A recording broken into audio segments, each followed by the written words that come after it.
kind of wanted to. I don't know if I'm still. Okay. You're good. Cool. Okay. So I have a roommate of mine who lost his job about a few months ago. And since then, he still hasn't gotten another one. And so I'm kind of carrying the load. And I'm having a hard time confronting him about it and get a job. I have a uncle who is a drug addict, and he will call me up every now and then, and he'll ask me, "Hey, DeSorrow, I need $50, or I need $20. Can you help me out?" He has this sob story every time. It's like, "Yeah, I don't have a place to stay. I don't have anything to eat. Can you help me out?" And I tend to give in a lot and give him money every now and then. So these two examples are issues with boundaries. And what I would like to talk to you today is something called love with limits. Because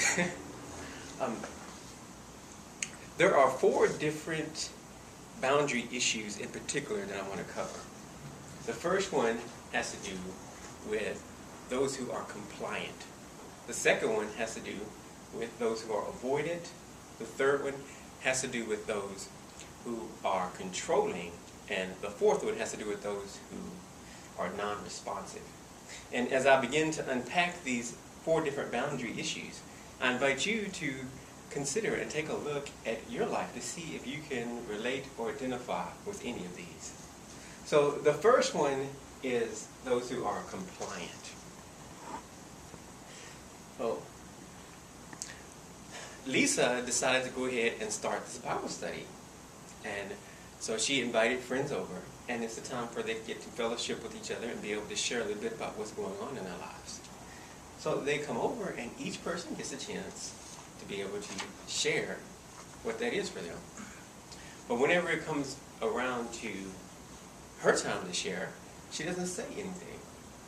She is like, "Well, you know what?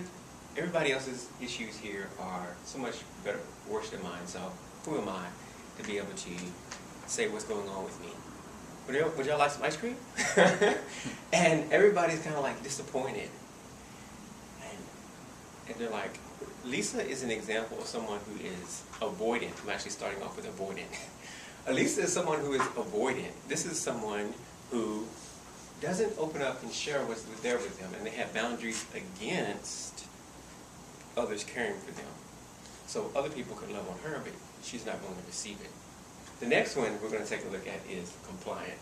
So Jerry, whenever he was younger, he had about 3 sisters. And his sisters would go and they would beat up on him. And they would gang up on him, all 3. And he's like, man. And even though he wanted to fight back, his parents were like, "You know what, Jerry? Guys do not hit girls. It's just not right. You don't do that."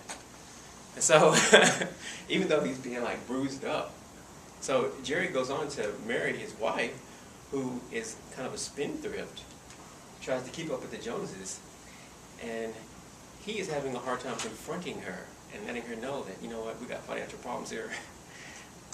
Jerry is someone who is compliant, someone who has a hard time setting boundaries. So we looked at compliant and we looked at avoidant. Unfortunately, I struggle with those 2. And then the next one we're going to take a look at is those who are controlling. So John is Larry's boss. And John will call Larry at all hours of the day.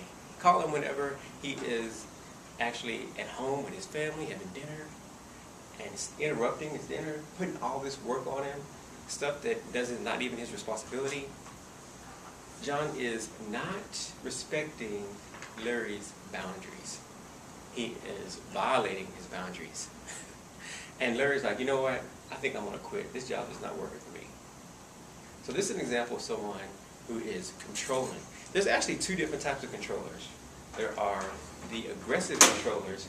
An aggressive controller is someone who does not hear no.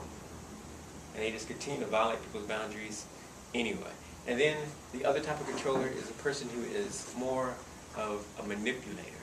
And these people are a little bit more sly, and they have more finesse, and they do it with a little bit more skill, if you will. You know something? You mean to tell me you're not going to help me out? If you're not going to help me out, then you know what? I guess I'm going to have to figure this out on my own. Kind of throw a guilt trip on you, a manipulator. So that is your controllers. Now we're going to take a look at those who are what we refer to as non-conformist, or avoiders, compliant. Yes. I forget the last one. It is your these are people, I'll give you an example. So in this situation, we have Mary, who comes home from work, and she has had a terrible day throughout her day. And she has not been validated at work. She's having problems at work. People are like making her angry and upset. She's having problems with her kids. But then she goes to her husband, and she shares this with her husband Mike at night before they go to sleep. And her husband Mike is like, you know what? If you have all these negative feelings, why don't you just change your feelings? Why don't you deal with it? And she is devastated. She's like, oh, he's like so insensitive.